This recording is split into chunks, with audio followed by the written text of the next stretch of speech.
So, Generation 3 levels recently came out on Exoracer, as well as officially releasing on Steam, meaning the game is now available to play on other platforms, which is amazing.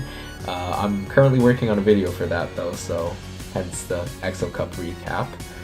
A recurring theme on these videos is I always express how washed I am, without fail, but self-deprecation aside, that simply isn't always true. Placing 11th in Exocup 196 after skipping out on 2 weeks worth of cups, and then Exocup 156 where I came 8th. For the record, Fiwa won Cup 196 and Jaska won Cup 156. And of course, I somehow still managed to get Division 1 badges, meaning I place in the top 5. I haven't received one in quite a while, but let's rewind the calendar all the way back to September 23rd, 2023.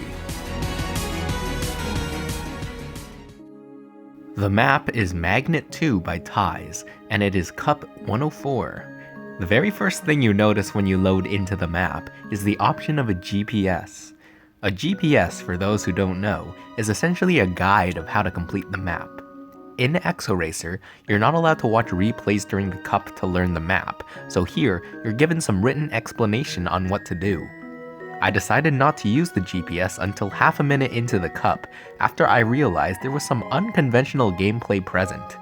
But unconventional for me meant a very high probability that it was unconventional for others, and I felt good as the cup progressed. It's not as if I hadn't ever played maps like this before either. After all, several World Cup levels featured the usage of floating zones in a similar manner. However, the ending left a lot of time saved to be desired. After my initial bout of personal bests, I quickly dropped below Division 1 range and hovered at high Division 2. It wasn't until 2 minutes were remaining when I figured out that a late trampoline bounce to reach the float zones sooner was the strategy, in addition to no reattaches at all. That pushed me back up to Division 1, but just barely. It wasn't long at all until I dropped below the threshold again. So, I really needed to figure out the stupid ending, or else I wouldn't have a chance at all. Well, that was unexpected. I pretty much secured Division 1, so I spent the rest of the qualifying time trying to figure out how the heck I managed to get the ending so cleanly. I also got some mid 8.1 times, which I felt pretty sure would be safe for the first few rounds of elimination at least. Then, I saw that Cly's time towered over everyone else, somehow achieving a low 7.8. Despite ending the qualifying round in 9th, I knew I had to step up my game if I wanted to keep up with the field. The first round, I ended up getting some decent times right out the gate, so I decided to test for skips, since obviously there had to be one with a gap between Cly and everyone else.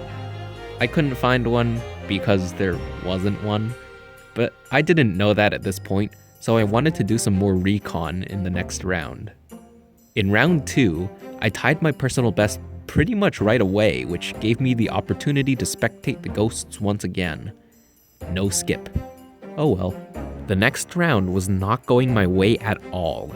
I couldn't get a good ending, which caused me to fall down in position.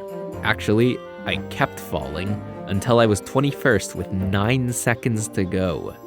I had one opportunity left to improve, and I wasn't about to let the ending screw me over again.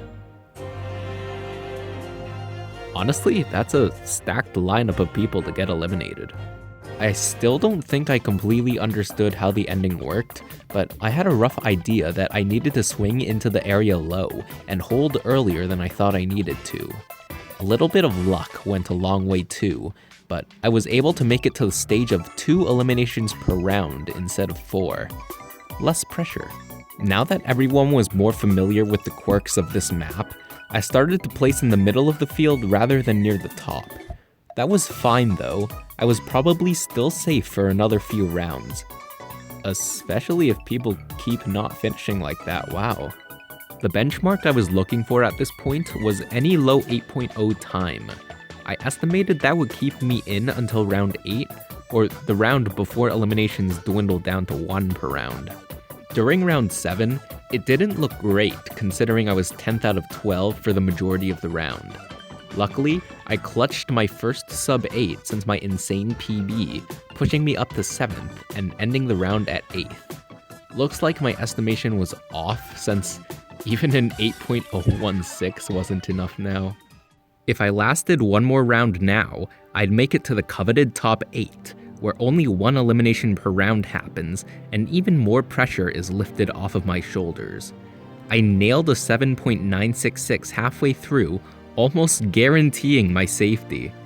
I then proceeded to achieve a 7.982 not long after, and the consistency was reassuring. Then I fell to 8th with less than 10 seconds to go. Like I said, almost guaranteeing my safety. Thankfully, I squeezed by and Victor X was among the eliminated, meaning it was really anyone's game now. With one elimination per round, you not only want a good time, but ideally, you need to get that time early in the round.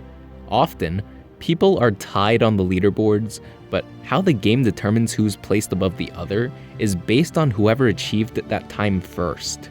So, if the last round was a one elimination per round type deal, then Victor X would have been safe on the fact that he set that time before JK did. Imagine my surprise when I beat my personal best by 2 frames with 1 minute to go in the round, almost guaranteeing my safety. Except, I was more confident in my safety here than before, so I decided to step away from my phone and calm my nerves. 7 people remaining. I started off the round with the fastest first attempt run, meaning the animation flashing Theon C took the first place happened for the first time. That was cool, but the time was super crappy, so obviously I kept going. I got 2 7.949s in a row in the last third of the round, also pretty cool. 6 people remaining. 1 more elimination before a badge. Usually, if I make it this late into a cup, I have no expectations and I always think I'll be the one to miss out on a badge. Being one of the oldest remaining quote-unquote active players left, my skill pales in comparison to the newer generation of players who have much more free time to remain good at the game. Needless to say, when I got a 2-frame PB with over a minute left in the round again, I internally rejoiced before continuing to build my consistency. This was surely guaranteed safety. Now that I have a badge, I have nothing more to lose. Time to go all out. It'll be nice to see proper icons instead of ghosts for the first time.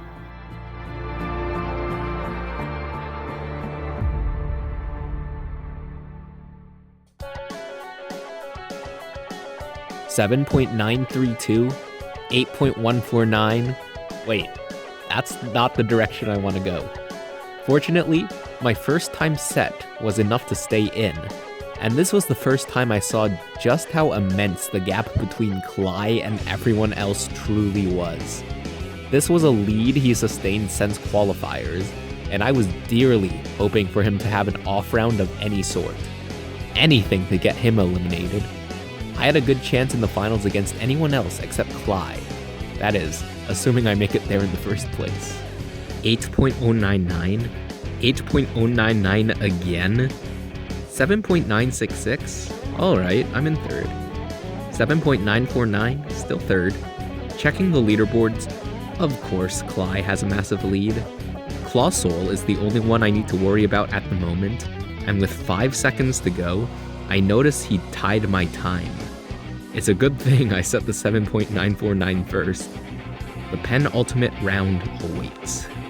Nearly starting off with a 7.882 skyrocketed my confidence of making it to the finals, and I know for a fact that TG is in second based on the first place animation from earlier.